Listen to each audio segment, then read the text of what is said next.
नाजरीन, स्वागत है आपका इंडिया शासन न्यूज़ पर। मैं हूँ अजीम पठान। हिंदू नववर्षाप्रमाणे प्रथम दिवस गुढीपाडवा मानला जातो। हिंदू संस्कृतीत या दिवसाला पवित्र महत्त्व आहे। भारतात हिंदुत्ववादी सरकार आहे, राज्यात हिंदुत्ववादी सरकार आहे, मालेगावात हिंदुत्ववादी नेते आहेत आणि या हिंदुत्ववादी लोकप्रतिनिधींच्या माध्यमातून मालेगावच्या जनतेला जर हाल अपेष्टा सहन कराव्या लागत असतील तर त्याचा निषेध हा हिंदुत्ववादी सरकार त्याला पवित्र दिवस मानतं। त्या पवित्र दिवशी आम्ही करू इच्छित होतो। आज नववर्षाची सुरुवात, हिंदू नववर्षाची सुरुवात ही आंदोलनाने आणि कुठेतरी सुबुद्धी द्यावी, देवाने मानपा प्रशासनाला आणि लोकप्रतिनिधींना कुठेतरी सुबुद्धी द्यावी, यासाठी ही मागणी करण्यासाठी आज या ठिकाणी आम्ही हे आंदोलन करत आहोत। नगरपालिकेचं करायचं काय? खाली लोक वरती पाय। जय जिजाऊ, जय शिवराय। अरे तुमचं अंक नातं काय? जय जिजाऊ, जय शिवराय। आता हे मालेगावामध्ये रस्त्याचं काँक्रिटीकरण झालं, रस्ते सुधारणा होत आहेत, काही डांबरी रस्त्यांवर त्यांनी पाईप टाकलेले आहेत। त्या पाईपमध्ये जे केलं त्याच्यामध्ये खड्डे पडले वगैरे, त्याच्याबद्दल काही कॉर्पोरेशन काही लक्ष देत नाही। ज्यांच्याकडे संबंधित सांगावं तर कोणी त्याकडे सगळं दुर्लक्ष करतात। आता जे सिमेंटचे रस्ते झालेले आहेत त्याच्यामध्ये नळाचं पाणी रस्त्यावरती येतं, लोकांच्या पाईपाचं पाणी रस्त्यावर येतं, टेरेसचं पाणी रस्त्यावर येतं, लोकांचं सांडपाणी रस्त्यावर येतं। 60 फुटीला बऱ्याच वेळा पाईपलाईन गळती आहे। करोनाच्या काळापासून मी पाहतोय, तर बऱ्याच जणांना सांगितलं, काही उपयोग होत नाही। आज गुढीपाडवा या निमित्ताने मालेगाव शहरात अनेक ठिकाणी मोठमोठे खड्डे पडलेले असून महानगरपालिका आयुक्त रवींद्र जाधव साहेबांना अनेक वेळा आम्ही निवेदन वगैरे झाले, परंतु गेल्या 2 वर्षात आमचे जे आंदोलन निवेदन दिले त्याच्यावर कुठलंही आतापर्यंत काम झालेलं नाहीये। सटाणा नाक्याचं 2 महिन्यापासून मी पाठपुरावा करत आहे की खड्डे पडले सुविधा हॉस्पिटल समोर। 2-3 वेळा अपघात झाले इथे। मी माननीय गांगुर्डे साहेबांनाही फोन केला, ते म्हणे ठेकेदाराला सांगितले लवकरात लवकर पॅचवर्क करणार आहे, परंतु अद्याप सण उत्सव सुरू झाले, अद्याप खड्ड्यांची डागडुजी झाली नाही। 19 फेब्रुवारी शिवजयंतीला सुद्धा निवेदन दिलं होतं, म्हणे आम्ही खड्डे डागडुजी करू बुवा, परंतु शिवजयंतीला सुद्धा झाले नाही। त्यामुळे आज गुढीपाडव्याचं औचित्य साधून आम्ही आज खड्ड्यांमध्ये गुढी आज उभारलेली असून अखिल भारतीय मराठा महासंघाच्या वतीने आम्ही आज गुढी उभारली आहे।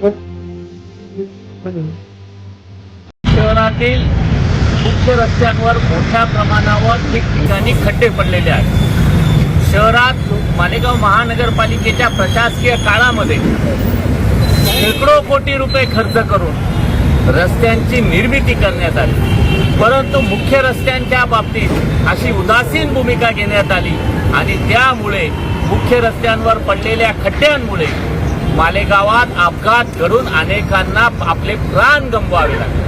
मालेगाव शहरातला अतिशय महत्त्वाचा सटाण नाका भागातील हा सटाण रोडवर ठिकठिकाणी 3-4 ठिकाणी मोठे मोठे खड्डे पडले। या खड्ड्यांमध्ये वाहनं आदळून आपटून वाहनं पडून अनेकांना अपघात झाले। याच्या पुढे गेल्यावर बोसम पुलावर 3 पडले। शहरातल्या मुख्य रस्त्यांवरचे खड्डे बुजवायचे सोडून ठिकठिकाणी फक्त कॉन्क्रिटीकरणाचा जो काही सपाटा लावला आहे, गल्ली बोळात कॉन्क्रिटीकरण करायचं, पण तेही निकृष्ट दर्जाचं। जिथे कॉन्क्रिटीकरण झालं तेही रस्ते खराब, डांबरी रस्तेही खराब। हा शेकडो कोटीचा निधी नेमका खर्च केला कुठे जातो आहे, त्याच्या गुणवत्ता तपासणीचं काय, हे सन्माननीय आयुक्तांनी जाहीर केलं पाहिजे।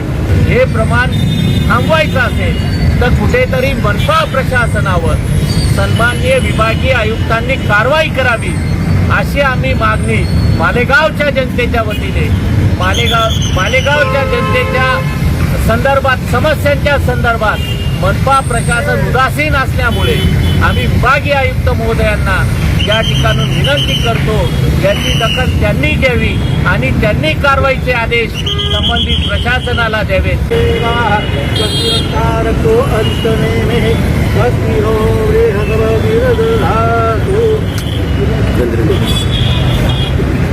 मॅसेज किती वेळा केले, फोटो किती वेळा टाकले, किती महिन्यापासून 1.5-2 महिन्यापासून त्याची पाठपुरावा करतो एकाने. तुम्ही म्हणे ठेकेदाराला काम दिलेलं आहे, सण उत्सव केले, शिवजयंती केली, गुढीपाडवाला, रमजान ईद पर्वावर आहे. तुम्ही काय केलं मालेगाव शहरात? एखादा करता माणूस चालले गेला, त्याच्या घरावर काय दिसते माहिती का? त्याचं घर उद्ध्वस्त होऊन जातं. आज एवढे मोठे मोठे खड्डे झालेले आहे, माणूस जाईल कुठून? आयुक्तांना हे सांगा की जे आयुक्त कमिशन घेतात ना, त्या कमिशनच्या पैशातून तरी आयुक्तांना एवढं सांगा, कमिशनच्या पैशातून जरी केलं ना तरी भरपूर चांगलं असतं. सन्माननीय आयुक्त साहेबांच्या कमिशन मधून तरी खड्डे मालेगावातले खड्ड्यांची दुरुस्ती व्हावी या मताशी आम्ही सहमत आहोत. माणुसकी म्हणून. आणि आता काय त्यांची रिटायरमेंटला जरा कमीत कमी ते आयुक्तांना सांगा पुण्याचं तरी काम करा. CSR दिला जातो तसा कमिशनचा CSR काढा. किती खराब झाला तो आपण करता माणूस मरून गेला संगमेश्वरातला, आता 3 दिवस झाले, वारला का नाही? एक मुलीचा पाय फ्रॅक्चर झाला निसर्ग हॉटेल जवळ. मोसम पुलावरच्या खड्ड्यांमध्ये ते 70 भरले आपण. आता मी रात्री फोटो टाकले, सगळे टाकले, त्याच्यामुळे ते काम झालं. साहेब, मालेगाव शहरातले सर्व प्रमुख रस्त्यांवर मोठ्या प्रमाणावर खड्डे आहेत. तुम्ही शेकडो कोटी रुपये 3-4 वर्षामध्ये सिमेंट कॉन्क्रिटीकरण आणि याच्यासाठी खर्च केला. गल्ली बोळामध्ये कॉन्क्रीट टाकलं आणि नंतर भुयारी गटरच्या नावाने ते तोडलं पण गेलं. मला सांगा काय, भुयारी गटर करायची होती तर तुम्ही ते कॉन्क्रीटीकरणावर करोडो रुपये खर्च केला, तो निधी वाया घातला आणि मुख्य रस्त्यांचा विकास करण्याऐवजी मुख्य रस्त्यांची दुरावस्था ठेवली. बजेट त्यांनी लोकांना वाटले, त्यांनी आर्थिक पैसा घेतलेला आहे.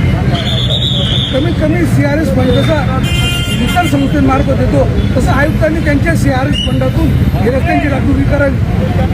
आयुक्त साहेबांना इतके पाकिट येतात, एखादी पाकिट खर्च करायला पाहिजे ना. आमदार खासदार यांच्या त्यांच्याकडनं पाकिट येतात. तुम्ही सांगा ना मला, या रस्त्याने लोकप्रतिनिधी जातात, सर्व जातात, हा रस्ता त्यांना दिसत नाही या का? रस्त्याची डागडुगी कधीपर्यंत पूर्ण होणार ते सांगा. जर सोमवारपर्यंत याची डागडुजी नाही झाली तर आयुक्तांची गाडी बंगल्याबाहेर दिसतेच कशी हे आम्ही बघू. मालेगाव शहरात आयुक्तांना हिरावबंदी केली जाईल आणि मोसम पुलावर आयुक्ताच्या गाडीच्या समोर आडवे पडू. जर आयुक्तांनी मालेगाव शहरातल्या रस्त्यांची दुरुस्ती येत्या 3 दिवसाच्या आत पूर्ण केली नाही तर आयुक्तांना मालेगाव शहरात फिरणं मुश्किल होईल. याची दक्षता मनपा प्रशासनाने घ्यावी असा अल्टिमेटम आम्ही या ठिकाणून आयुक्त साहेबांना आपल्या माध्यमातून देत आहोत. छत्रपती शिवाजी महाराज की जय.